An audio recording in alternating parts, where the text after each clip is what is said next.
Back on the Exit 52 podcast. Friday, December 5th. We're brought to you by Jimmy's Famous Seafood. My name is Jake Louque. I'm joined, better late than never, by Spenny Playoffs here to record a little Steelers preview, talk a little bit about Ravens news throughout the week. Schedules didn't line up to where we could record a ton this week. And frankly, this team has kicked me in the nuts plenty of times to the point where I just didn't really have it in me. But here we are. How we doing, pal? Friday evening. Gotta love it. Friday Eve, it's cold, it's gloomy, it's December. The Ravens and the Steelers are fighting for the AFC North.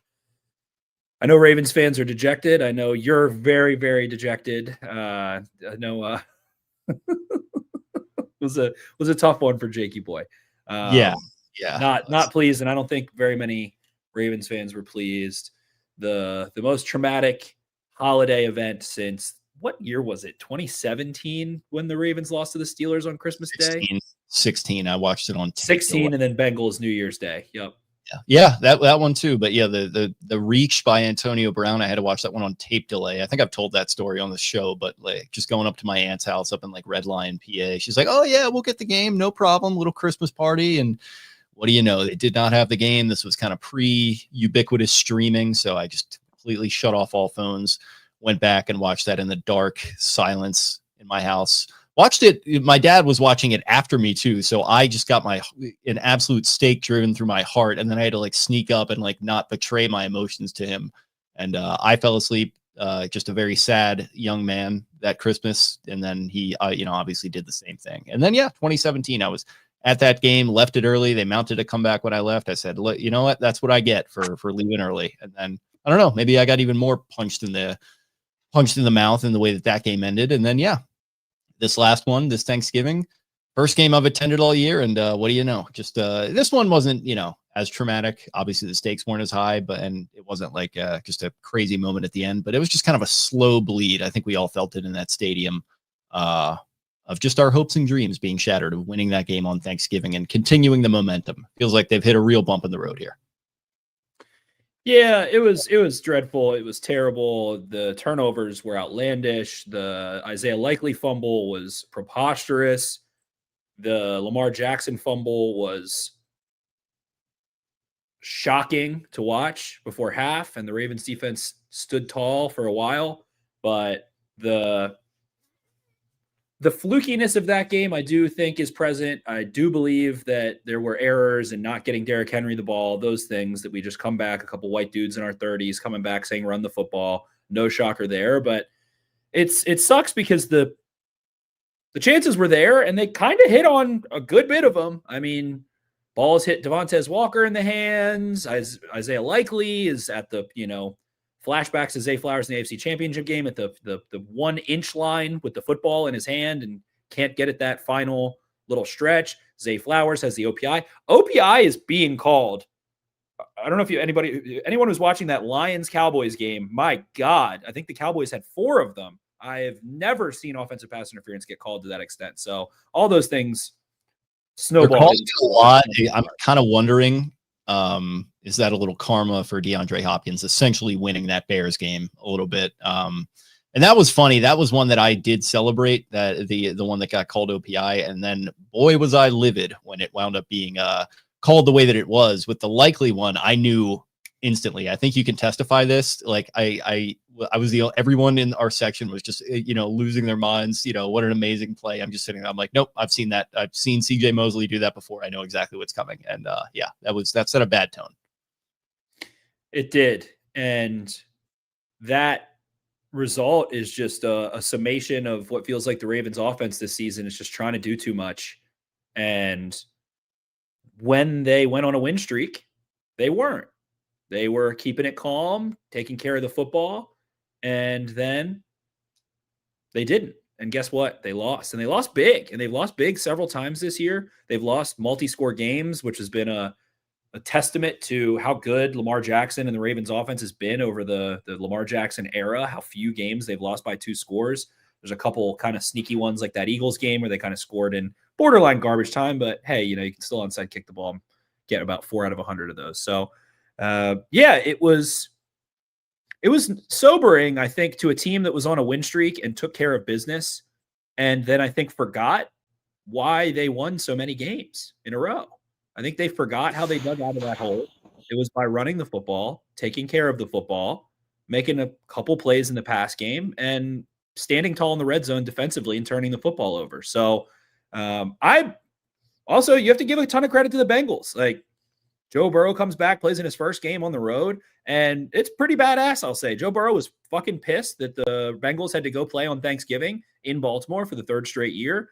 Lamar Jackson, I think, 9 the Bengals, pissed about all that stuff, and then came in, took care of the football, operated cleanly, relatively, couldn't quite score in the red zone. The Ravens defense had some – Nate Wiggins made plays. Kyle Hamilton made plays. Cheeto Awuzie made plays. Those guys tight coverage in the red zone, which was really cool to see. But, yeah, got to give a lot of credit to the Bengals. There was the report that they didn't get in until midnight the night before on a short week, and they executed like a team that was well-rested in their own stadium. So it's spooky Christmas, ghost of Christmas past, ghost of losses past for the Ravens. And Harbaugh made that big speech about the week prior against the Jets. The reason they won that football game was a result of having a tough first half to that point of the season, that point in the season, the halfway mark. And the reason they won was because of how they played in the second half leading up to that point. Well, your offense did an entire reminiscence of the dumb shit that's reared its head when you were losing games. So we've said it so many times, it might make a listener puke, but like, if not now, when? Isaiah Likely, Zay Flowers, Lamar Jackson taking care of the football is priority number one. I think I pinned a tweet for like 6 fucking months. Don't fumble the ball and you win the Super Bowl. Like, stop fumbling the football. The picks I don't care about. Some of those were not even crazy. I think both of them batted. I can't remember. At least one of them was definitely batted. I'm struggling to remember the other one. Exactly. So those are fine. Picks are fine to me. It's the fucking fumbles, because the fumbles are a team failure. It is Isaiah Likely. It is Derrick Henry. It is Zay Flowers. It is Lamar Jackson. Like, those are the guys. Keep fumbling the fucking football, and it's unacceptable. Harbaugh, you know, I know I don't care about words. I really don't. And I know fans were happy to hear him say, like, I'm the reason we're turning the ball over, because eventually it's like, you're not doing enough as a team in practice, in the game, on the sideline, to not turn the ball over in those key moments. So I'll go as far as to say this. I do think it is abject failure on the coaching staff. And if that's how they lose this season, if they fucking fumble 3 times against the Steelers, who always recover every fumble through their devil magic, and then if they get to week 17 or 18 or make it to the wild card and fumble the game away like they did in Buffalo, that's it. That's my absolute hard stop breaking point. This game, especially the end of the season, 17 and 18, and when they play in the playoffs, if there are fumbles at this point for so many years, that is a foundational, fundamental aspect that they cannot achieve and cannot do correctly. That, at the end of the day, is coaching failure. So, yeah, and it just shows a lack of growth overall. It's like when you keep seeing the same mistakes over and over again. I know people get hung up on the process and how they've constructed the roster. I think some of that is pretty fair criticism, but also this stuff, like you said, man, it's been rearing its head for a long time now, and we saw it in the playoffs last year. That's what got them. Lamar throws the bad interception early. Again, that's kind of a whatever. He's on the wrong page with Bateman, and he hawks one up, and it gets picked early in the game. But, man, he has the bad snap go over his head. Another thing that only seems to happen to them, right? A bad snap in a playoff game flying over your head, and you try to make a play, you fumble the ball away. And then Andrews, again, like, what are you doing, man? Trying to cut back against whoever it was, Micah Hyde or whatever, and Matt Milano punches the ball out. Like, it's just infuriating because, like, what is the fix to that? What can you tangibly do that is going to make them hang on to the football longer? I think back to kind of giggling about Harbaugh. Oh, is this like 10 years ago when he was doing like the tennis ball drills to kind of help enforce ball security? It's like, shit, man, do they have to go back to that? Do we have to go back to like basic day one stuff? Can you tie your shoes and then walk? Or are you going to keep trying to run with untied shoes? Like, it just feels like that's what this team does when they get into big spots. And recently it's only been an issue in the postseason, but now we've seen it seep into the regular season. And we saw it really, I think, affect their mindset when you have it happening against Buffalo with Henry. And then it happens with Henry again against Detroit, and he's slamming his helmet on the bench there. And it just looks like a defeated, broken player. And you were right in the sense that, yes, against this stretch of poor competition, you were able to holster that a little bit and play like the smarter, more mature team. But then you get into the spot against a team that's hungry, against a team that does want to prove something, against a team that does have a MVP caliber quarterback in Joe Burrow. And for whatever reason, it just kind of seems to rear its head again. And it's almost like, I don't know, like you want to be able to write it off because it was pretty fluky at the end of the day. I think Bengals probably deserved to win, but that should have been a much closer game than it was. But how can you write it off when it just keeps happening? And this season has just been such a kick in the dick as a fan. I can't do it. So I don't know. While we're just spouting off takes of things on our podcast where that's what we do, to me, it's a result of a bad offseason. Like, it's early and often inconsistent throughout this season. It's a fundamental issue. And I'll keep going back to the speaker that they had come in, whose name I'll never remember in 10,000 years. Eric Thomas. Eric Thomas. If I say it 3 times, Eric Thomas. Eric Thomas came in and said, y'all thought you were the shit and you're going to run it back. And I don't think their offense had a lot of competition. Ronnie Stanley was going to be the left tackle. Roger Rosengarten was going to be the right tackle. It sounds like Voorhees was going to be the left guard. Falele was going to be the right guard. Linderbaum was going to be the center. Lamar was going to be the quarterback. Zay was going to be the motion move Z. Bateman was going to be the X. Hopkins was going to work in there as a whatever ISO receiver, X receiver. Likely got hurt. Andrews ends up playing. Like, Justice Hill's the third down back. And there's no fucking competition. There's no fundamentals. I think they thought they were the shit. I think they had a lazy offseason. I think they wanted to get healthy. They didn't achieve that and run it back, and complacency killed them. That's what it feels like to me. It feels like they thought they genuinely thought they were the shit. They weren't hungry. They didn't have a hungry offensive side of the football.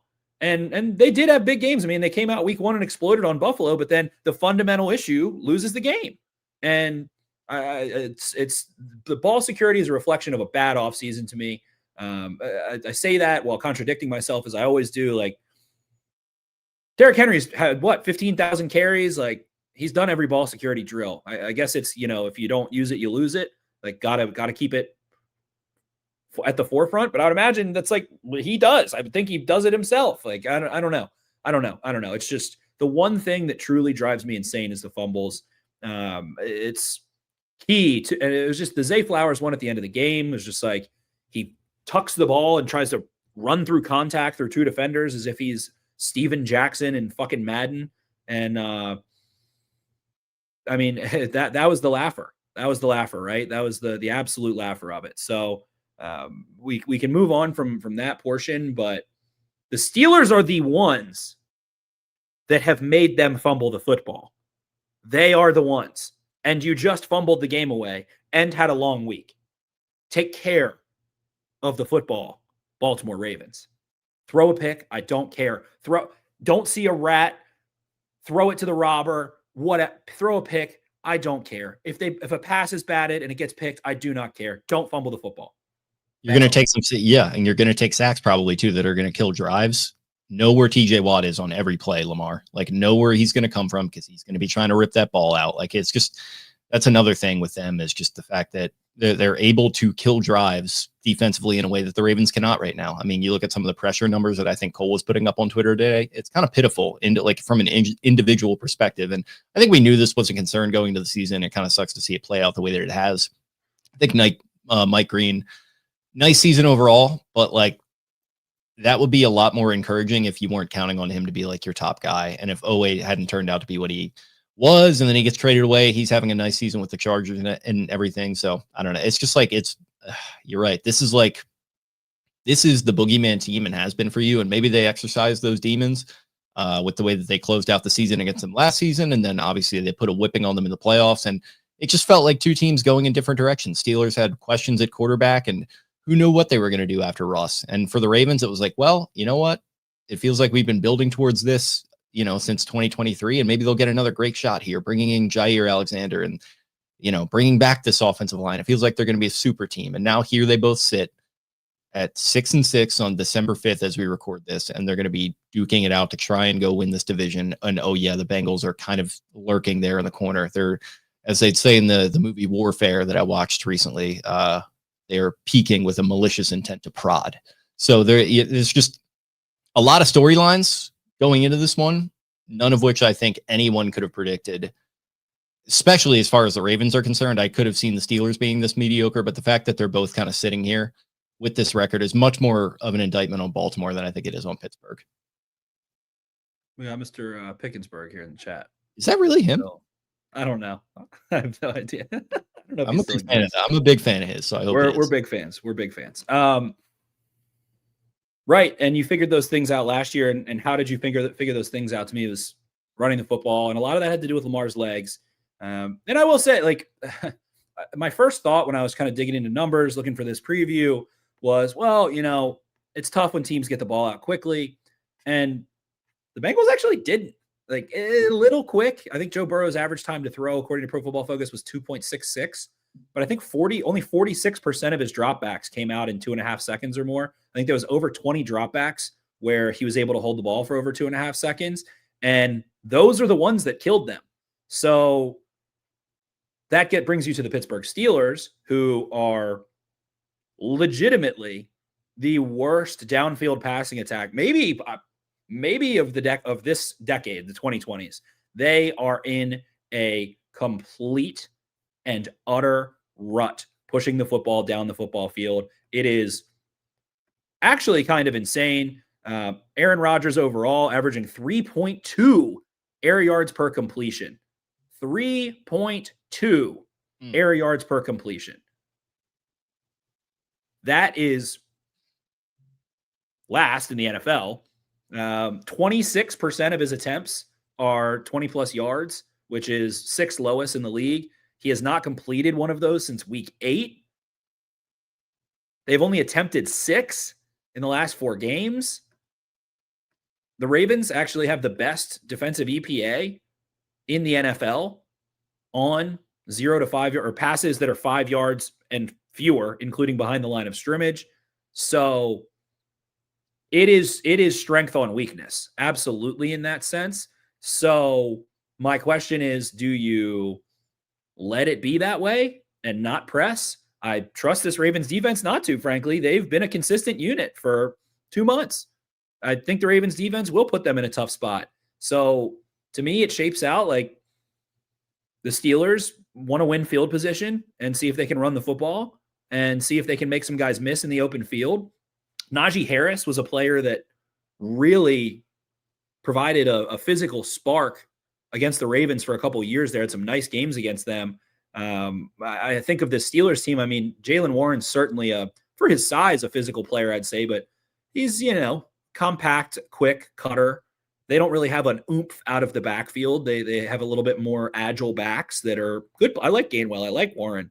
Caleb Johnson, I don't so far, and wasn't huge on him coming out, but like, the tight ends are pretty physical. Darnell Washington's physical. I mean, he can break 5 tackles, but he might only get 30 yards after he breaks 5 tackles. DK's physical, but easy to key on. So I don't feel a physicality from the Steelers offense that is the requisite to not be able to push the ball down the field against a Ravens defense that has closed out and tackled and been effective underneath really well.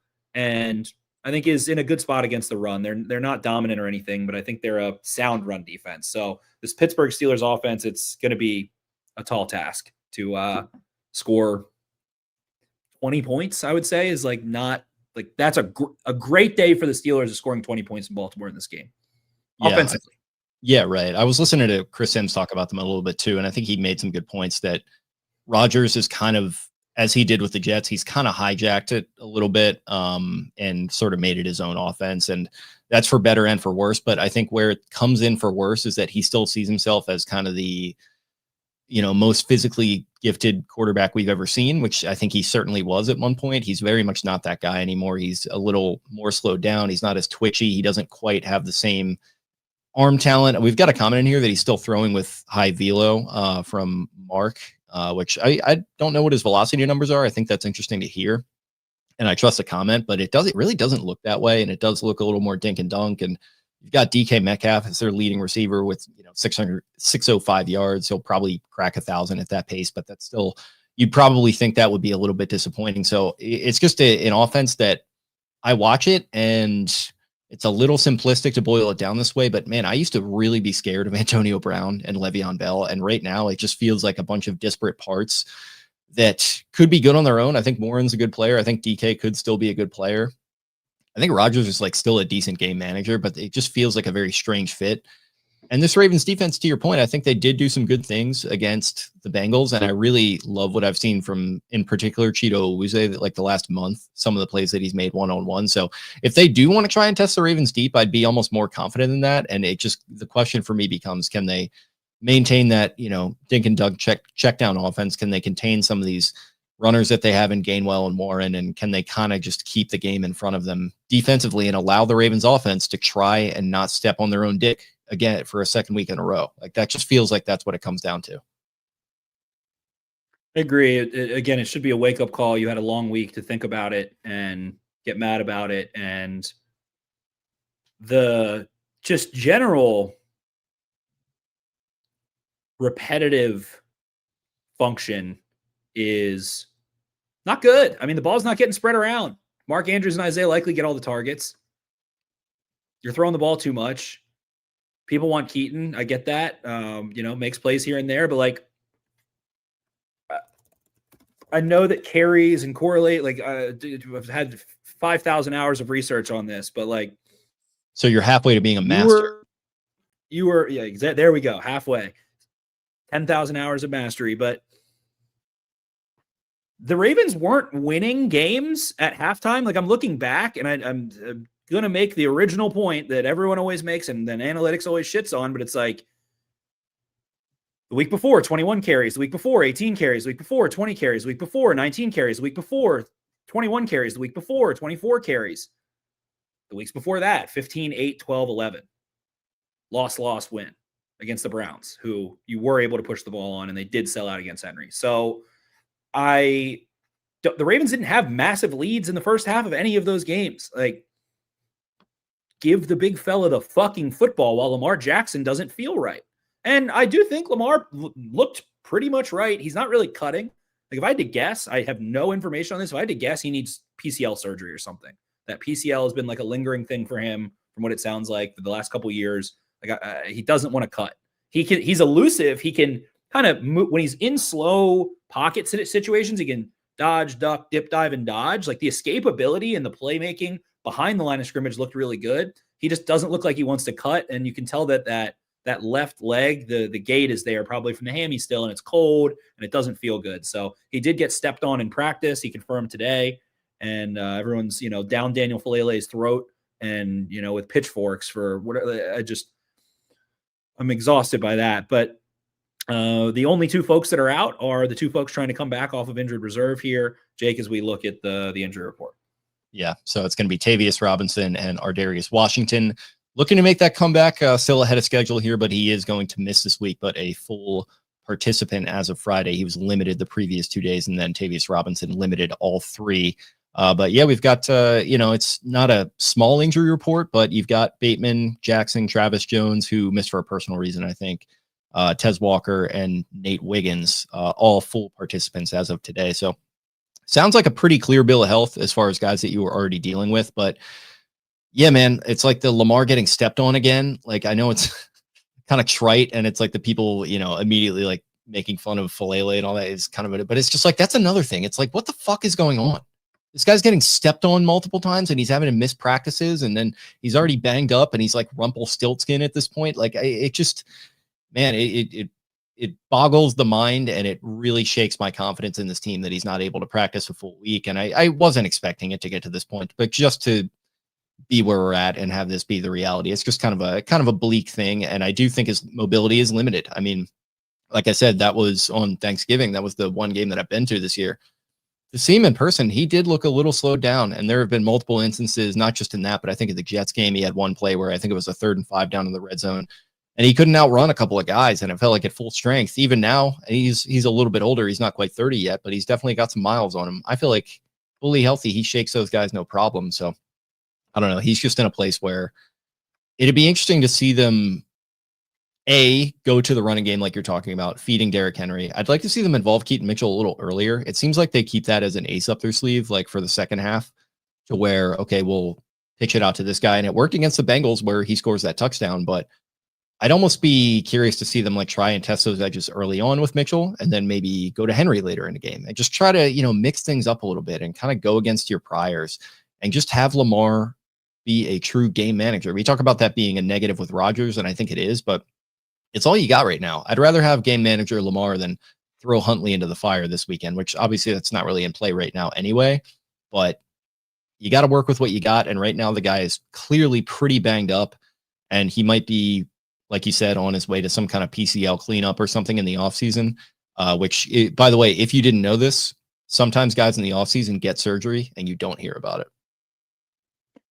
Yeah, last week against the Bengals, Lamar hit 15 miles per hour 5 times, which is a lot, especially considering there was only 6 carries. Like I don't think he's at max speed, but again, to me, it doesn't really look like speed is a huge issue. Like he's not sprinting and hitting top speed, I don't think. But for comparison, the only other player that hit it 3 times was Chase Brown, and as a ball carrier, I should say, or a rusher. But I'm trying to go back quickly and take a look.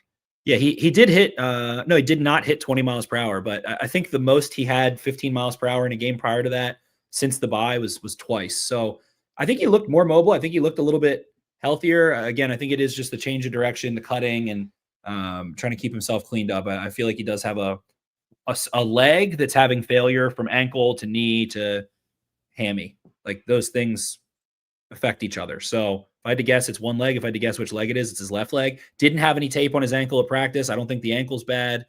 I don't think his knee is in good shape. And am I shocked if the Ravens are like calling it head, shoulders, knees, and toes, and it's his fucking knee, and they're saying he got stepped on and it's actually his knee sore and he wanted treatment?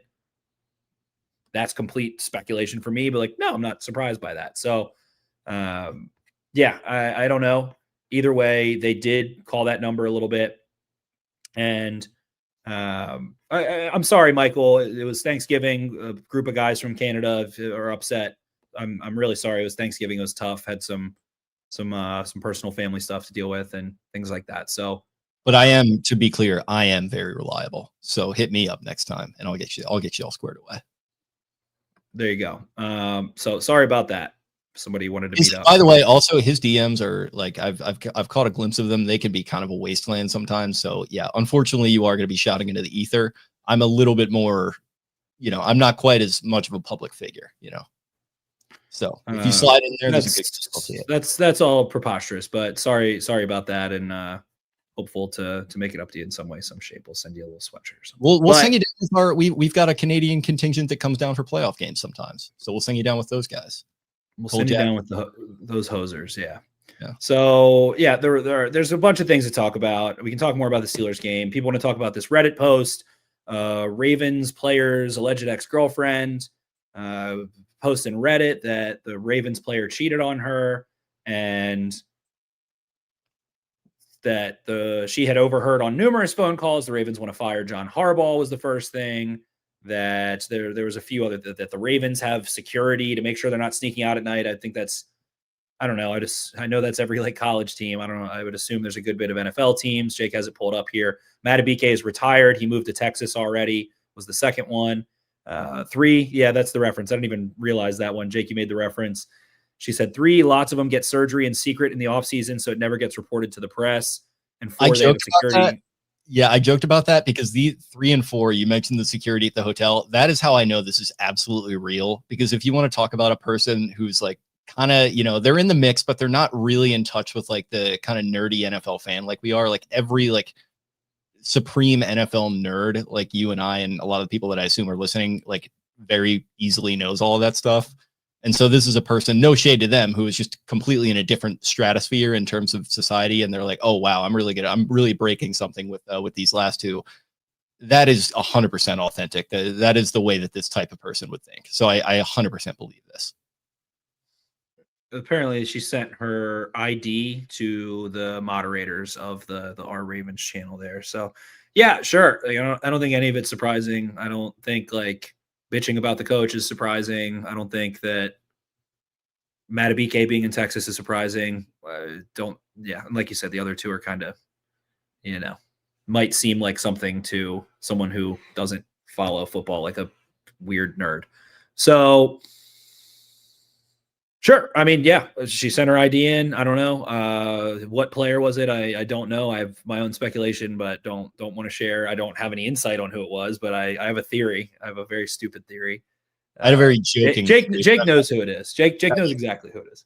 Yeah, I know for you. And then I had my joking theory that it was the long snapper, but I'm not putting that shade on Nick Moore. I was just joking to everyone that I sent that to. Jake was like, "Did you see it?" I was like, "Yeah." He was like, "Who do you think it is?" I said someone, and then he was like, "I think it was Nick Moore." I was like, that's a good one. It would just be the funniest thing in the world. Like oh God, no shade to Nick Moore. This is all satire and parody. Yes. So sure. I mean, none of those things would be surprising to me at all. Mindwater said that everyone liked John Harbaugh's do-rag and black Tims. I did. That tickled me. Harbaugh. Did I miss this? It was very niche. I was joking around saying that Harbaugh at his presser the other day, like, was very close to throwing a fit to putting that shit on. Oh, this was when he had the workwear on. Yeah, I did see this. Okay. He had, I think, I couldn't tell. I can't quite tell. It looks like it might be, I guess, probably a rollie. I can't tell. He had on a nice little flashy belt, but then he had like some chukka boots that weren't quite hitting it. And, his pants were a little tiny bit funky. So there's a little edit there. And obviously the one thing we haven't talked about is the Mark Andrews extension, which there's a lot going on all the time. The Ravens, it's just funny growing up. The Ravens were never talked about. There was not that much flash and excitement. They're a defensive football team. And now they, have superstar quarterback and they're kind of a media click fest. But the Ravens extend Mark Andrews to a 3-year, $39.3 million extension that includes $26 million guaranteed. Mike Garafolo, the first to report it, who went on to say the franchise's all-time leading receiver, who is slated to become a free agent, stays in Baltimore in a deal done by Justin Schulman of Athletes First. My initial reaction to this one was like, I thought it was cool. I understand that Isaiah Likely is better at things than Mark Andrews is. I understand that he's a younger player. I also think Mark Andrews, you can kill me. I'm Ravens PR. I want a media pass really bad because I've never had that apparently. And I think it's cool. I like that they signed Mark Andrews to an extension. I want him to stay in Baltimore, and I do feel bad for him. Like, I don't know. It makes me, to me, it sucks. Like, dude gets extended after, setting the Triple Crown for the Ravens, and it's just all hate online. So that's 2025. It is. I don't really want to dive into the hate or go on that path, but I'll say that, I find him to be a really competitive football player that actively, like, when I'm watching a fucking game, who's the one that's getting fired up and grabbing a first down and getting people fired up on offense? It's him. And does that mean he's the best? No. Does that mean that Isaiah Likely isn't better after the catch? No. Does it mean that Mark Andrews hasn't had a big moment in the playoffs and, cost them the ability to maybe go win a playoff game last year and then go into the AFC Championship? No. But dude's a fucking hard worker, came back from a fractured leg in a couple months, obviously a type 1 diabetic, and I think it's cool that they extended a player who's been with Lamar this whole time, that's been in Baltimore this whole time, that has been a leader. And, it's not some groundbreaking deal that alters their cap future in any way. Everyone looks at the $39 million figure. It's probably a 2-year, $20 to $25 million deal. They can probably get out of guaranteed money in the third year, and maybe they avoid years on it, whatever. Like, it's not going to prohibit them from doing anything to fix their offensive line or from getting a pass rusher or any of these things. Just not a groundbreaking deal, but clearly he's the one that works over the middle of the field. And I enjoy Mark Andrews very much. I'm happy for him. And I hope that as he continues in Baltimore, he's able to make some hay in the playoffs and get all these monkeys off his back and get folks talking a little better. Yeah, I think I immediately tweeted out, "This is bizarre," period. And I didn't follow it up at all. And I probably should have, but I was just, weird headspace. I just didn't really think it over. And I got a lot of agreement. I got some disagreement, this, that, and the other. I think, like, on the surface, like, it was weird timing. You could certainly say it's weird in the sense that I think everyone expected it to be Likely, who, yeah, I know you would put it out there that an extension was pretty much in the works and ready to go right before Likely's injury. And, it was just kind of assumed that Mark would be leaving town. Likely the future of the position would be taking over. So I still think it's bizarre from that perspective. I probably wouldn't have done this if I were them. I probably, if you were going to pay a tight end, maybe just pay Likely and focus that money elsewhere. So from a business perspective, like I still probably wouldn't have done it myself. But to all your other points, at the end of the day, I'm just a football fan, and I do root for these guys, especially the guys that I have come to like on a personal level. And Mark Andrews is like very much at the top of that list of all the guys that we've interviewed over the years. He was like easily like the nicest guy. And like, I remember he was doing that for like Gillette, press circuit or whatever during the Super Bowl one year. And I remember I was kind of like late to it or something. He was super patient with us and just a really, really nice dude and engaged with our questions and was really affable and gregarious. So I've always really liked him from that perspective. He's involved in the community and just seems like a really good dude who has had some shitty moments on the field. Like when it comes to the playoffs, like as we've talked about earlier in this episode. How many though? How many shitty moments are there? 3? Yeah, there's last 2? year. There's like a couple drops against the Titans, and like people do get the drop was 3 feet over his head, and he jumped up and pawed at it. God fucking forbid. Like right. I don't know what all these crazy moments in the playoffs are. He had a horrible game in Buffalo. Yes, he tried to cut back and got the ball punched out, and the drop was bad. Yes, I just what are all these moments? Right, and that's where Ravens offense isn't good in the playoffs. Like, yeah, and that's kind of what I was driving at is like, yes, all of that is true to some extent at least, but like the rest of the offense really hasn't shown up around him. And like for all the shade that people throw at Roman and, people throw shit at Lamar too on a certain contingent. And it's just like, yeah, it's just like they have collectively not shown up. And I think he was certainly the worst offender last year, but my God, man, it's like the levels to which people take it. And that's really the overall point that I was making is just people getting way too personal with this shit. And I've said it a lot since then, and I'll continue to say it, that like just taking it to that kind of weird, strange level. Like if you want to throw shade on this one, I don't think it's totally out of bounds, but don't be personal about it for one thing.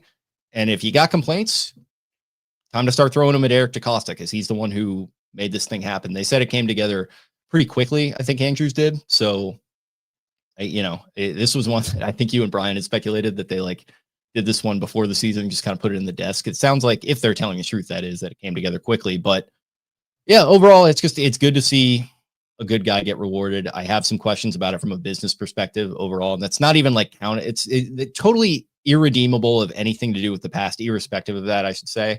And really just like looking forward, like if I had to pick between him and Likely, would have picked Likely. But on a personal level, I'm happy for him. And I do hope it works out. And like, I don't think his career is over either. Like, I think he's had some good moments this season. You look at Hurricane, like the way he outran those Browns defenders. I hadn't seen him run like that probably since his rookie year. He hasn't. It was the fastest he's ever fucking logged in the NFL. It was his fastest log time. It was over 20 miles an hour. Right. And you're not breaking the bank. And I think a lot of people have thrown this out there, and it was my first reaction. I think Lamar probably wanted this one to happen. Those guys came to the league together, and in the way that it was supposed to be him and Hayden Hurst, it was him and Mark Andrews. Those guys have been like boys since day one as far as on the field stuff has been. And for all the talk about Lamar has never had a number one receiver, which is all very true, his number one receiver has always been right there. It has always been Mark Andrews. And I think if it makes Lamar happy, that's a good thing. And as far as that Reddit post is concerned, maybe Lamar is not happy with Harbaugh, and that's a whole nother conversation. And that's another thing that you got to work out. But this is one thing that I think Lamar is going to be happy to see. He did say in his press availability today, that's my brother, very excited to see that for him. And ecstatic, I think was the word that he used. So yeah, I think it's all good and a good vibes thing, at least for me. I know a lot of other people are not.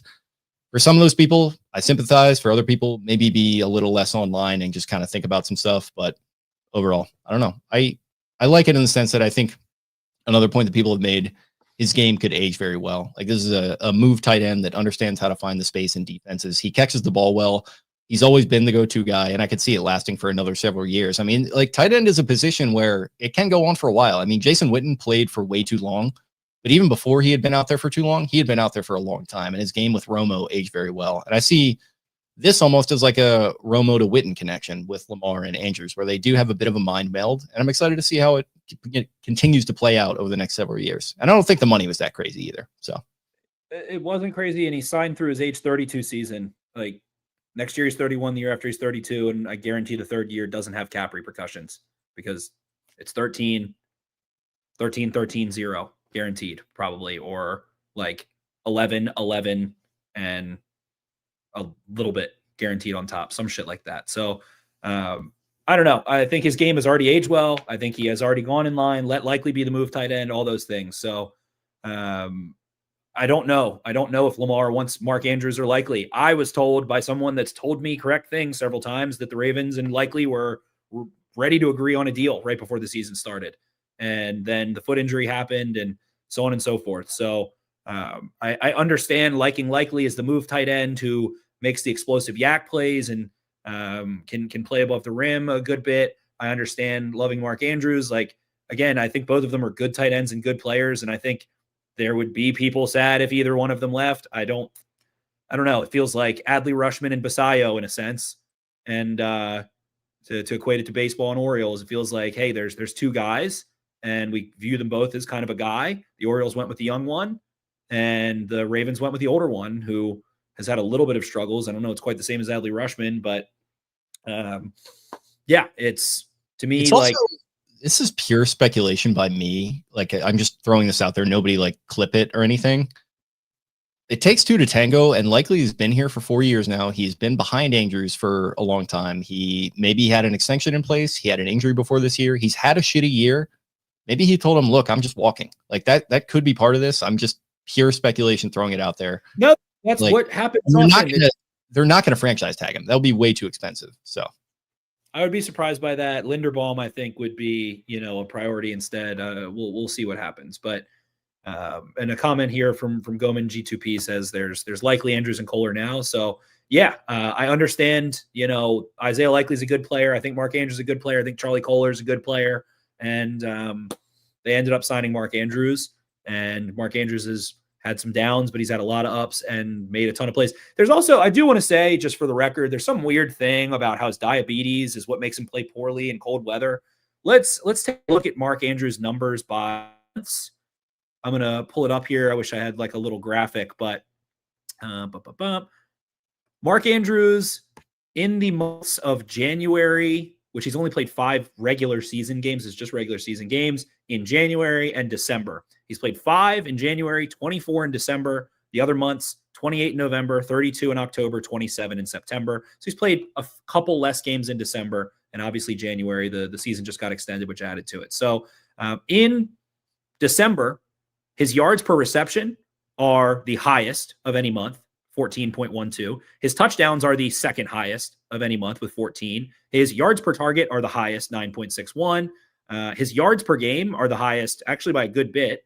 Really, January, they're actually the highest, but larger sample size. December is 58.8. November is 47. October is 49.4. September is 44. So in less games, he actually has more yards in December than he does in September or in November. He's had 3 less games than in September and 8 less games than in October. He averages in regular season games in January, 71 yards a reception, 71 yards per game, which is by far the highest. So to me, that says the cold is not impacting him. What I think has happened a lot is that for a couple years early in his career, he was the go-to target, certainly in Baltimore. And I think he got keyed on a little bit. And sure, Travis Kelce gets keyed on and makes plays. Travis Kelce's a first ballot Hall of Famer. Mark Andrews, not a first ballot Hall of Famer. So I just want to put that one. I think that is a ridiculous thing. And I think there's numbers that can easily disprove it. I mean, against the Eagles in that cold ass game 2 years ago, he had an insane catch in traffic in the end zone. That was, a pivotal moment for the Ravens in double coverage. I think enabled them to go up 10-0 if I'm not mistaken, but I think that one's insane. He's not the key guy anymore. I think the Ravens can spread the ball around better, and hopefully he's able to, again, make the plays that can lift this curse off of his legacy in Baltimore from what happened last year. Yeah, I've got somebody in my life who, like, very close to me is a diabetic. Like, I don't think cold weather affects that at all. It's literally just a blood sugar thing, which you fix by injecting things into your body, either by eating it or with insulin. Like, I don't Maybe I'm wrong on that. You could ask a medical professional. I just don't see how that would affect that at all. I think extreme weather probably does impact. Like I remember he got overheated, and it was really concerning because he's diabetic. But in December, I think it does, and I think it impacts like your metabolic function and stuff like that, like a bit. But I don't know. In December, he has great numbers. But I would say his best numbers are in December. Yeah, and like, is it going to overtake your adrenaline when you're in an NFL game? Like, I don't know about that, dude. Like, that's a pretty powerful. Like, you're pretty hopped up when you're in a situation like that. I don't know. I'm just talking out of my rear end here, as I like to say, but it seems like a bit of a jack reacher. I just think he has his best numbers in December in the regular season. So, again, and yeah, we have a comment here. Please go ahead. It causes complications, but with correct management, if someone says with correct management, it can be a non-factor. Nobody's managing their fucking diabetes. He's literally the poster boy of the company that has the best state of the art, especially for athlete monitoring and all that stuff. So I don't know. They spare like no expense on that front. Like my overall point being that even if it does to a little bit, like that's probably pretty well managed. I don't think we can throw that out there either as a way to deride him as a player or as an excuse. That's just, I don't think it's a factor. He is from Arizona. Thor to God says, I don't think he likes the cold. I don't think Lamar likes the cold. Lamar doesn't either. Zay Flowers likes the cold. I don't like the fucking cold. I haven't left the house today. Actually, that's not true. I have left the house, but I don't like it either. So I'm with them. I stand with them. I get it. So Mark Andrews in Baltimore, I get it.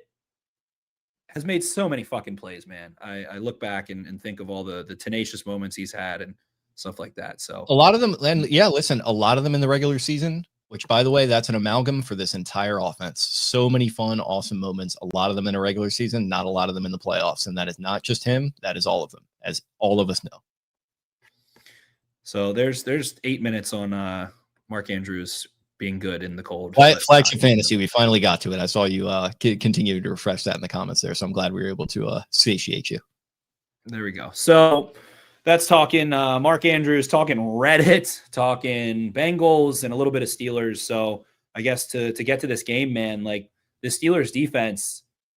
And yeah, I do want to say this.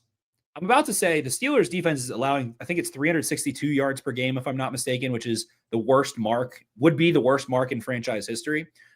However, we are getting late in the season. It is December, but the Bengals, historically bad defense. Guess what? Then they had their bye week and they've been okay since. Like, just because in week 7 or in week 11 or week 13, something is something doesn't mean that it's impossible to play better than that, to do better, to fix something. So I know a lot of these like things keep getting thrown around. A lot of it pertains to gambling, which I think is getting people to buy into trends, knowing that it's unstable. A lot of things. The one that drove me nuts last week. Hey, favorites, and especially road favorites, are so good on Thanksgiving. Guess what? 3 Thursday underdogs, and on Friday, the underdogs all won outright. 4-0. So I think these trends, these things, I think we're getting into a weird spot. Media, gambling, I love it. I'm trying to sort through it. I try and use my own tinfoil theories like this one to shape. But I was going to say, am I talking to the right person here to be giving me this? Well, I'm telling you not to buy into trends. Trends are made to be broken. How many times, if you're a degenerate, how many times have you been like, oh my God, Jason Tatum, who just visited the Ravens, Jason Tatum has hit at least 3 threes in 20 out of the last 21 night game, or 20 out of the last 21 West Coast games or whatever. And you're like, oh, okay. And then you bet it and it doesn't hit because those trends are noisy. It is like one piece of 8,000 pieces and things that happen. So LeBron scored 10 points in, 10,000 games in a row or whatever. I bet my entire mortgage on that the other night. And now I'm totally underwater. Like it's, that was crazy. Yeah. That was crazy. LeBron kicking it to the corner. Good yeah, for him. What a team. He has to know. He had to know too. He had to know. And he knew that Rui would hit the shot there and he'd have the ultimate, selfless moment there. Just an all-time PR master, LeBron James. Huge fan. Yes. So weather for Sunday, someone asked in the comments here, 40 degrees. Should be, I think, like 37 at kickoff, something like that. So it's not warm.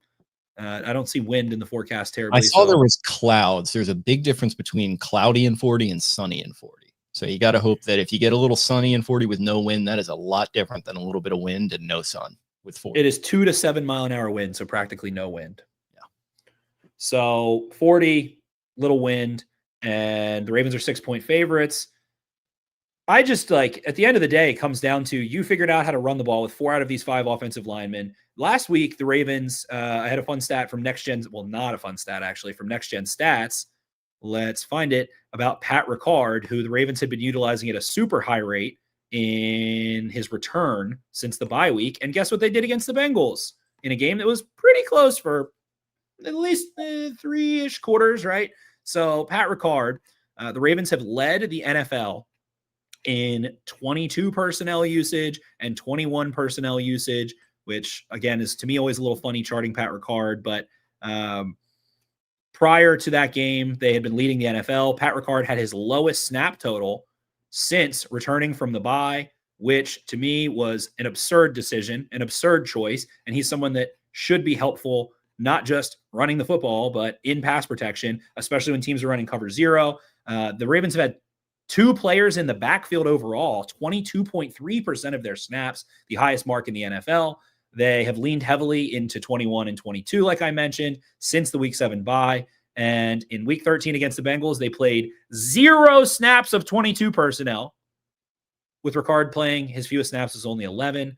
The Ravens only used 21 personnel 4 times and 0 plays from 22 personnel to start the season there, which, hey, they were pretty explosive to start the season. They, had that big game in Buffalo, and then they moved the ball a little bit on the Lions, had some weird stuff, some turnovers. But I think at this point, man, the analysis isn't so deep for me. Like, Lamar's hurt-ish, hurt, not injured, whatever. And you hand the football to Derrick Henry.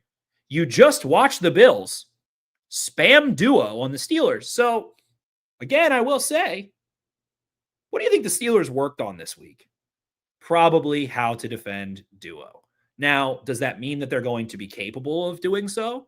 I don't know the answer. I do know that they spent a lot of time talking about, especially with no Derek Harmon, who's been a really good run defender inside for them, how to alter what they do. Now, Kyle Duggar is also out, who replaced Deshaun Elliott.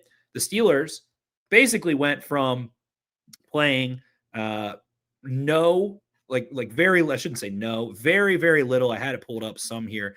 They played single high at the second highest rate in the league through the first 8 weeks of the season, and they dropped back to league average because of Duggar. Jalen Ramsey now playing safety. Duggar has played 232 snaps at safety and played 63 of them at linebacker. Jalen Ramsey has been primarily playing safety 78% of his snaps. So they've been putting the lid on it. As Joey Smith here in the comments says, Duggar, hardly knew her. They've been playing 2 high, and I think they're going to play 1 high now. When you play 1 high, there are more defenders in the box. They know Lamar's hobbled, and I would guess that they're going to play a little cover zero or those umbrella looks. I would guess, because guess what? You look like shit against it again. I think you look like shit against it because you can't run pick plays effectively for whatever reason. Your timing's off. And I think Rashad Bateman and DeAndre Hopkins need to get the football against those looks. I think you need to run basic routes.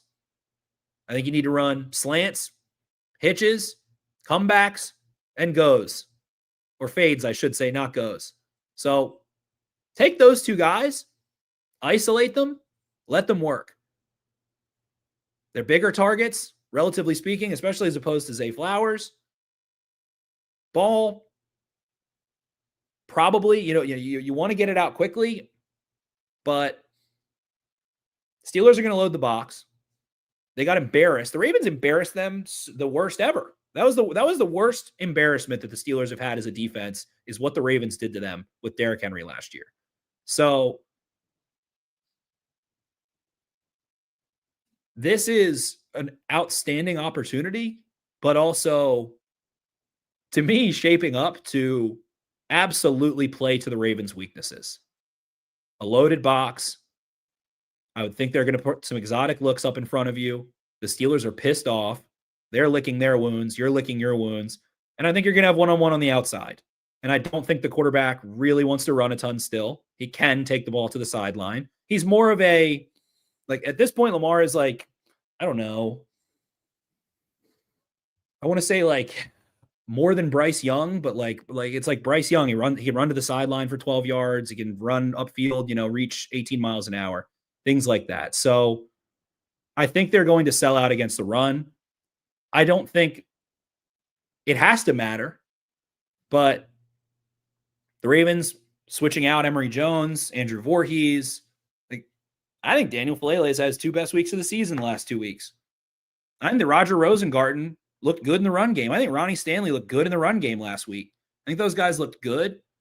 And I would like to see Pat Ricard on the field. I would like to see 6 offensive linemen on the fucking field. Todd Monken. They go big, go bigger. What did the Lions just do? The Cowboys run a 5-man front, so Dan Skipper on the Lions played 23 snaps last night, and the Lions ran it down their fucking throat.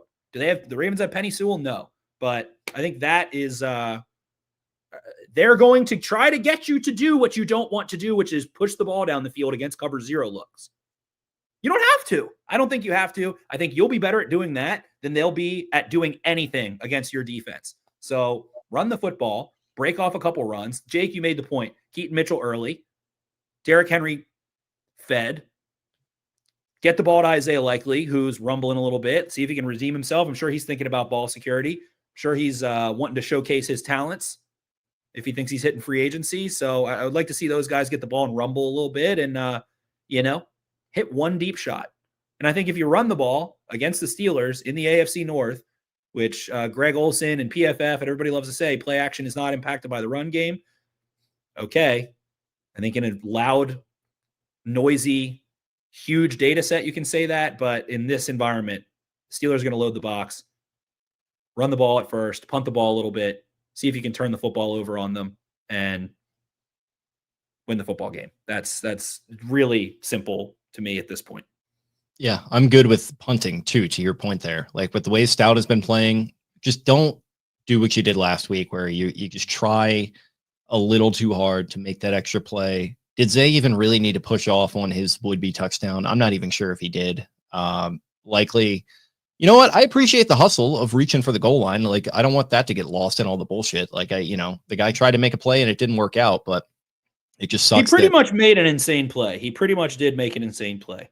And we've seen him do that before. We've seen him do it against Kansas City. Like the guy has made that play before in his career. So it just sucked to see it turn out that way. And like, I think those two are a little fluky. I think Lamar's, weird kind of fumble, interception, whatever it was early in the game that we were kind of sitting right in front of. That's just another weird one where like, just sit on the ball, take the sack if you have to. Just don't turn the football over and allow Stout to punt and just try to grit out a win is the way that I see it. Like, definitely need to run the ball. Like, don't allow yourself to be discouraged by a bad start. I think that is one issue with Monken. It feels like that gets in his head a little bit where if they can't do it early, it's like, well, fuck it. I got Lamar Jackson. I got these weapons. I'm going to start, chucking the ball a little bit, even if it is just quick game and he paints himself into a corner. Don't be discouraged by it. Just keep trying to pound the rock, keep trying to pound the stone. And like, if it's not working out early, you got a great punter. And I think you got a defense that can hang with this offense on the other side of the ball with the Steelers. That probably isn't going to be all that explosive either. So like, as Brian likes to say, good old fashioned AFC North rock fight. You know how to win these things. You've done it before. Try to go do it here. I don't think it's going to be pretty or perfect, as Harbaugh likes to say, but I think they could very much do it if they just try not to get out over their skis and be a team that they are clearly not this year. And they showed that they could do that on that 5-game winning streak against less experienced quarterbacks and against lesser competition. And then they got in the headlights a little bit and they acted like a deer and they got run over by the Bengals. Now, like, can you put all of that behind you and just play within yourself again? I think if you do that, you got a good shot to win this one. Agreed. And the one thing I thought was crazy, and you made many great points there. The one thing you mentioned, hey, if the run game doesn't work early, it doesn't mean you have to abandon it. That's what was so insane to me last week. The Ravens, was it their opening possession? Derrick Henry pops a 28-yard touchdown. Yeah. Like, Yeah. I think Derrick Henry on the Ravens opening drive had 1, 2, 3 carries, and one of which, he could have run for 1,000 yards maybe if the end zone wasn't right there. He might have laid a little stiff arm, and then he had 7 carries the rest of the game. And I honestly, again, like, I'm not pointing a finger at Lamar, but like, let's even say, like, what did we just say? And I know Aaron Rodgers is older and he's won a Super Bowl and he's, it's another 12 years, but like, hey, Aaron Rodgers is calling plays. Aaron Rodgers is running the offense. I'm putting onus on Lamar Jackson, checking to fucking runs too, man. Yeah. Like, Monken deserves blame for it, absolutely. But I would love to see Lamar ensure it. And you can tell when he kills plays. He says, Penny. That's usually checking in, and I feel like a lot of the time it's a run. Most checks to me overall feel like a pass into a run. If I had to guess at the NFL level, like 70% of alerts are alert to run or alert to change a run. So I think it starts with Monken. I think that's what Monken needs to, and T. Martin need to say to Lamar. I think that's what should be on Lamar's mind. Like, you don't like it, check out of it. And the tough part of the Bengals game was, again, like, how many explosive passes could you have had? They basically did have 4, I think, and then 2 hit Tez Walker. Like, Tez Walker could have brought down 2 more. They could have had 6, 7, 20-plus yard, like, downfield pass plays. And it was there for the taking, but it's December. You have Tractor Cito. Like, that's why you signed him.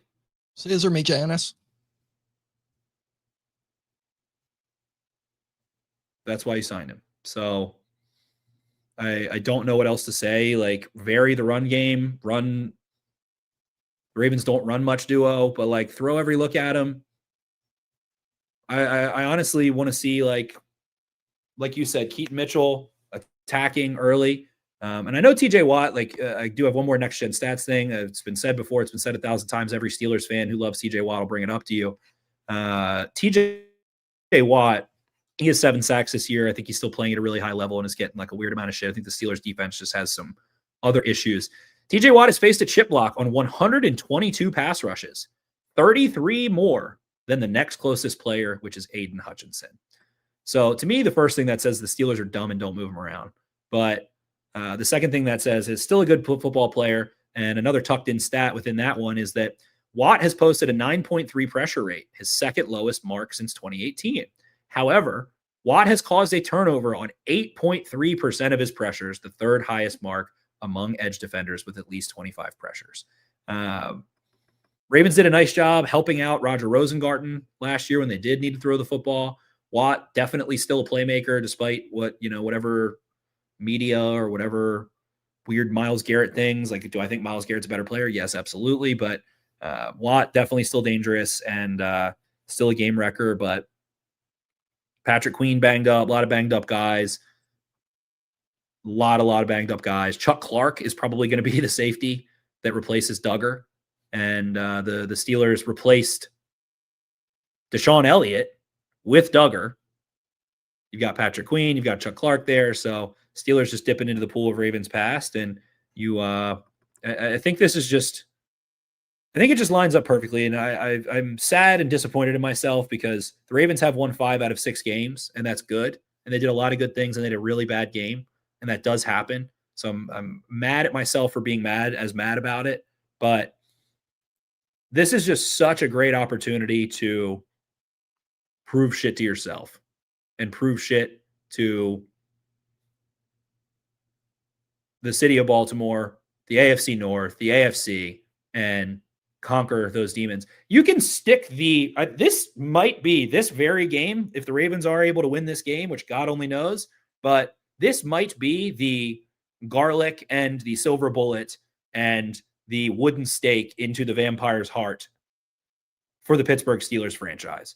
If you can go run the football down their fucking throat, like the Bills just did when they've got guys banged up, and you just did it the last 2 times you played them in Baltimore to take commanding control and put their backs against the wall headed into December. And as you go to push for the AFC North and to start 1-5 and make a playoff push, which, say what you want, it is impressive. So opportunities before you. I'm going to go watch some Hard Knocks from last year. That shit got me fired up. The Ravens were quiet, as they always are, until they started to win and beat the Steelers, and that shit was awesome. So go watch that. Go get fired up. Have fun. Make it fun. I know Thanksgiving sucked, but let's have some fun with this one. It's Ravens. It's Steelers. They're the two teams tied for the lead in the AFC North, with the Bengals lurking, which has been what it's been for 2+ decades now. So let's make it fun. Let's have fun. And hopefully the Ravens know what they need to do in the AFC North in December against the Pittsburgh Steelers. Prediction time? Predickies. Yeah. On that note, I hate to kind of bring the mood down. I'm going to go ahead and pick the Ravens to lose this game. I just don't I don't know, man. I was really spooked by what I saw on Thanksgiving. I know they've had a little bit of a mini bye, a little bit of rest here and there. And maybe this is me just kind of throwing it out there, reverse jinx, prove me wrong. But until you show that you can hang with a team at or above your level, against expectations, all that kind of crap. We know what kind of team they are right now, and it's pretty similar to the Steelers. But until you show you can protect the football, until you show that you can play within yourself, I just have a hard time believing. So they've got to go out there and they've got to earn my faith back. I'm gonna pick the Ravens to lose this one, 23-19. Close, and it could swing either way. But as of right now, I'm just not really feeling the faith. I'm not feeling the warm and fuzzies. I hope that Clarence shows up to George Bailey on the bridge and talks him off of it. That's what I'm hoping the Ravens to be to me this weekend. So yeah, like I said, hate to bring the mood down, and I hope that you bring my mood back up as we go out here. But that's kind of where I'm leading right now. I mean, it's not surprising. I wouldn't be surprised. I think that Aaron Rodgers should not be starting in this football game at all. He is not physically or physical health-wise in a good spot. The Steelers are running out of pistol all of a sudden, and I think it's because he can't take the fucking snap from under center. That's what they always used to do in Green Bay when he was hurt, by the way. They would go out of the pistol and be like, why are they doing this? It's well, he's got a calf. It's oh, okay. And back then, I think he had the spryness to use the other side of his body to propel the way he does. What makes him special is his ability to create ground force like a golfer and, like a quarterback, but he does not have that. He does not trust getting hit. I don't know how or why he went back in that game after that hit he took from Joey Bosa last week. And there is so much dysfunction. The Ravens feel, I would say disjointed. The Steelers feel fully dysfunctional. And to me, I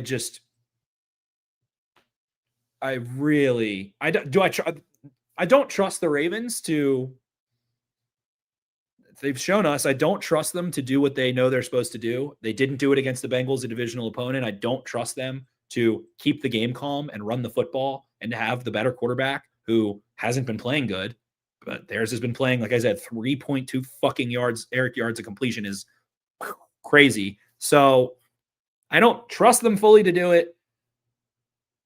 But I do think if there is a game coming off of a loss for them to run the football and get back to what they need to do, in the words of Ronnie Stanley, the identity needs to be running the football. It is this one. I think Derrick Henry has 24 carries for 111 yards. Not like 190, not, what he did last year to them, just, fucking running rampant. I think it's going to be tougher than that. I think the Ravens are sloppier, but I think he has a cool 20+ carries for 1 to 120. I think he scores twice. I think the Ravens turn the Steelers over, and Ravens are healthy. And I think the Steelers are a little more beat up than they are even with Lamar. The Rodgers is in worse shape than Lamar is. So I think it's 3 touchdowns and a field goal, 24 to, I don't know. I feel like I keep saying the same thing and it keeps not happening. And I keep coming to the same conclusion. 18, 24-18, 24-16, somewhere around there. Chris Boswell probably hammer 3 field goals. Steelers score a touchdown, maybe get a 2-point conversion or maybe don't get it. Something like that. So, man, for the 15,000th time, if you can't get up for this one, or if it's not now, then when is it? It's got to be now. This is Loser Leaves Town. You named the podcast episode that. Make it the Steelers. End and the Steelers. What's the official line? I'm seeing Google AI overview Ravens -5.5 to -6 across different books. I saw from Next Gen Stats, I saw -6 live odds on DraftKings -6. The total is 42.5. There. Interesting. Okay. All right. Yeah. Well, kill the Steelers. That's what we're all rooting for. That's what we hope to have happen. We hope that they are the loser, the Leaves Town, but we will certainly see. And it's going to be a lot of fun to watch. And we'll be back on Sunday to talk it over with you. We appreciate all you guys hanging with us here in the comment section on this lovely Friday night. You guys have yourself a good Friday evening. If you liked what you heard, subscribe to us here on YouTube or wherever you get your podcasts. You can find us on social media at Exit 52 Podcast on X and on Instagram. Also on X, you can find me at Jake Louque. That's LOUQUE. Spenny at Ravens 4 Dummies. That is the number 4 in the middle there. Brian at Barstool Banks. Taylor at Taylor Smythe 10. Eric at EDITTI 22. Talk to you guys again on Sunday. And until then, have a great weekend. See ya. Arrivederci.